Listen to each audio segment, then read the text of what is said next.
How's it going, everyone? It is Drago. We're back with another episode of the Fairy Tale 100 Year Quest anime, episode 2, and this episode is going to be covering the 4th through the 7th chapters of the manga, which, as we're already talking about the manga, it pretty much covered everything. There's one little scene that they missed that I think would have been cool if it got animated, but sadly it did not.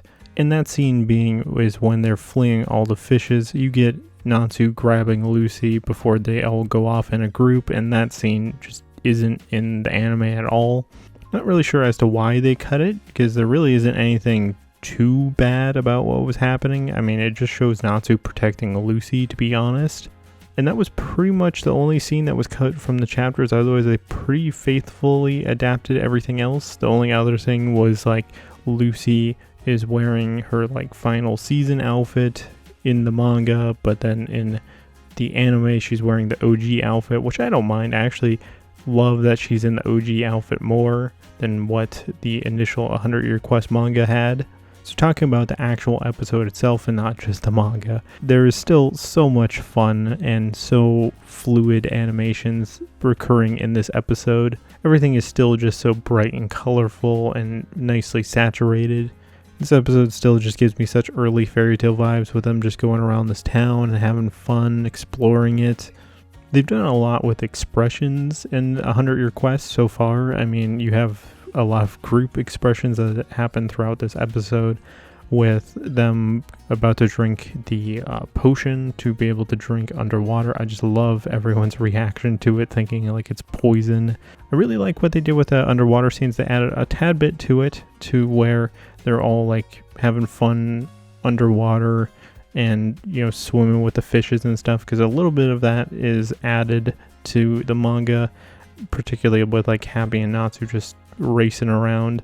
And actually, surprisingly, like, they have the underwater scenes looking really nice. Like, you could have had it be so muddied and just honestly not very good looking, but it's still very colorful, even still being kind of dulled by the water.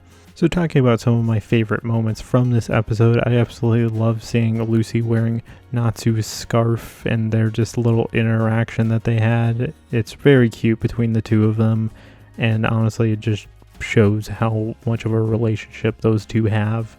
Also, it was very cool to see Angel and Sabertooth along with the rest of Sabertooth and their new outfits, which some of these I was not expecting the colors for, because I don't believe they had been colored for the manga. I know like for later chapters of 100 Year Quest they were on covers, but not like, you know, early 100 Year Quest, along with Jalal's new colored outfit.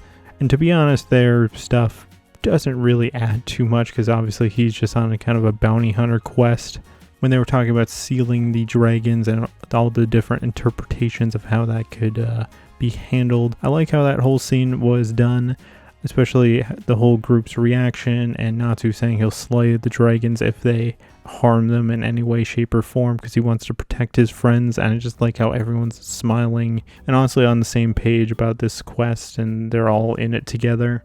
And this is the episode that you get the introduction to Diabolos along with 5th generation dragon slaying, which I love the graphics that they used to explain the Dragon Slayer generations. Very cool. So I was wondering how they were going to animate Kira's magic, because it's pretty unique.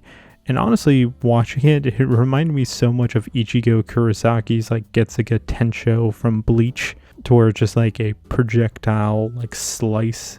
I mean, it's not the same color as like in Bleach, but honestly that's what it reminded me of so much. And obviously they haven't showed the full extent of her powers just yet, but you get little teases of it, obviously, with her, you know, slicing up the fake dragon god along with multiple people's clothes, which honestly does feel like such a callback to like Damaria and her doing that as some sick joke. Overall, she was animated very, very nicely. I like the eyes, how they're like so vibrantly blue, kind of purple-ish. Also, just super nice to see Lucy in the Aquarius star dress once again and doing an Aquametria. Just looks so nice. One of my favorite gags that happened in this episode was obviously Kiro's cutting off everyone's clothes and whatnot. and then Gray's fighting her, and then he's completely naked. He's like, when did you cut off my clothes? And she's like, I didn't cut through anything. And he's just freaking out. And I love just that scene. It was pretty fun. Even how they did the entrance to the water dragon god was really freaking cool, because I like actually how they completely changed the colors of the scene, because obviously everything was underwater and it was a little muted, and then just when he shows up, everything gets so bright and saturated at that point. It just looks so much nicer, and you get obviously the full colors of everyone. Overall, 100-Year Quest is still going on strong. I love the animation still. It's looking really nice. It's still so bright and vibrant. There's still so many fun OG fairy tale vibes going on, and just almost the feeling of like adventure and just fun. And I just still love the interactions of the whole team and just how they play off of one another, because they do so well together. And it still genuinely just feels like you're together with friends on this quest once again. And even though we only got 2 of the Diablos members, pretty cool introductions to both of them. What are your guys' thoughts on this episode? Leave in the comments below. Thank you for watching, and this is Drago, signing out.